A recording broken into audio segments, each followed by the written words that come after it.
Rated T for Teen.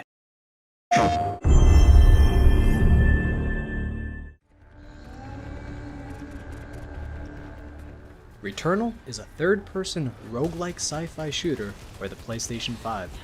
The game runs on Unreal Engine, but uses a lot of custom tech, like level generation, global illumination, and a GPU particle system that were all developed here at Housemarque.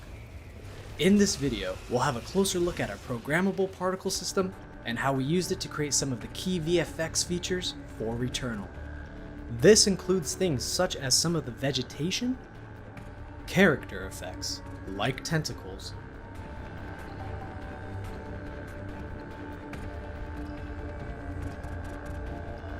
and volumetric fog driven by fluid simulations.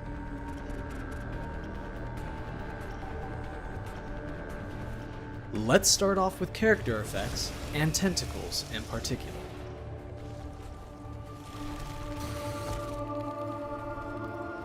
Tentacles in Returnal are constructed from chains of particles. Our VFX engine allows particles to have parent-to-child relationships. That means each child particle can read its parent's data, including its position. We're also allowed to write custom behavior per particle. Here we give the first couple of particles some velocity and tell the rest to follow them. With the ability to customize the particle behavior and data, we can tell each particle to store its rotation as well. With position and rotation data available, we have enough information to create a smooth 3D surface between parent and a child particle.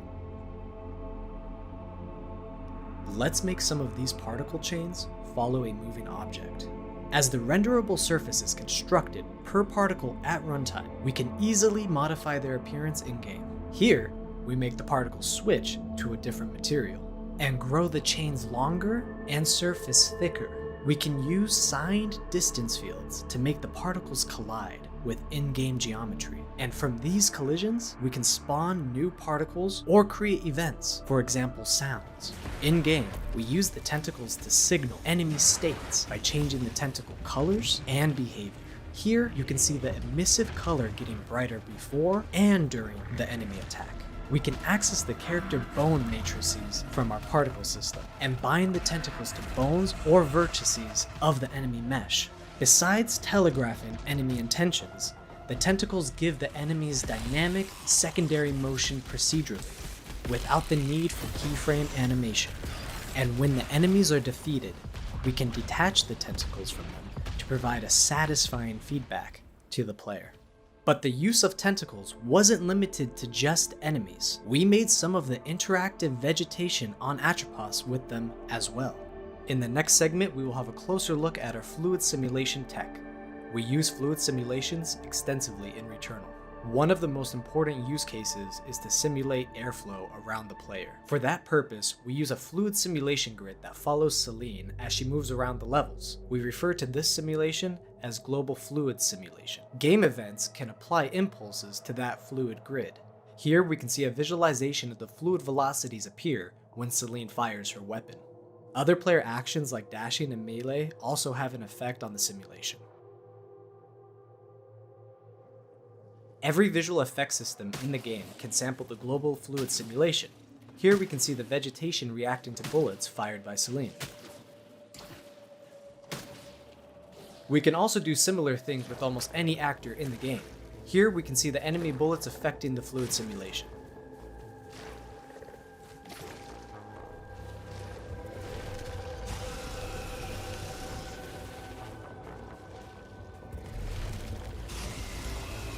In Returnal, we use a lot of volumetric fog in our levels. The fog density can be affected with the global fluid simulation, making the fog more reactive.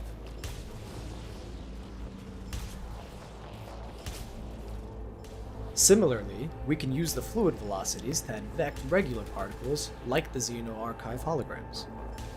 And tentacles.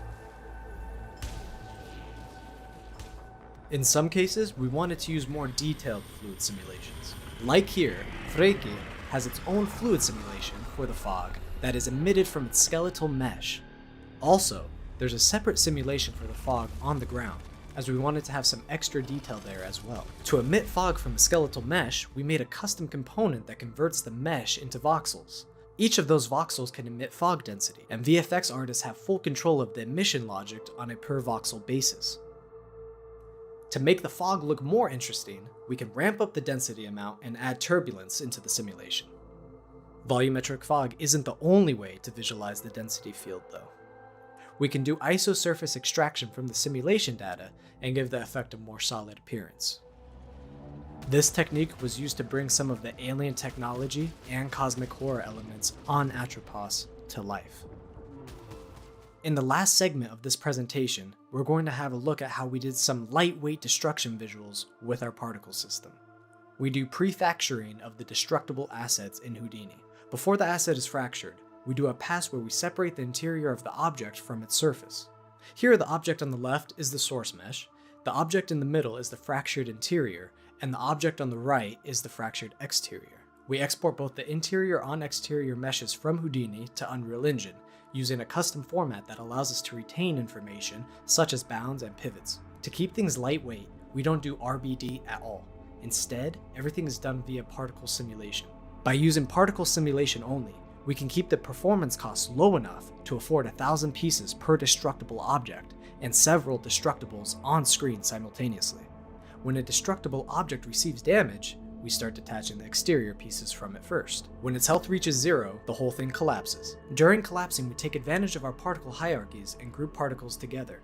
This allows us to move groups of particles together and make them appear as if they were a single bigger piece. When the particle group collides with SDFs, we can detach child particles from it. Naturally, these objects can be destroyed by enemies as well.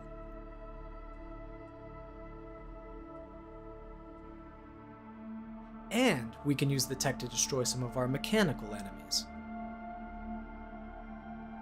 The body of the Nemesis boss was rendered and simulated entirely using the particle system. Per particle control of the pieces allowed us to animate them, based on where the player bullets hit. We also used a sparse fluid simulation and voxelizer for the Nemesis's head as well. In the later stages, we made the pieces move around by themselves to support the dreamlike atmosphere of the encounter.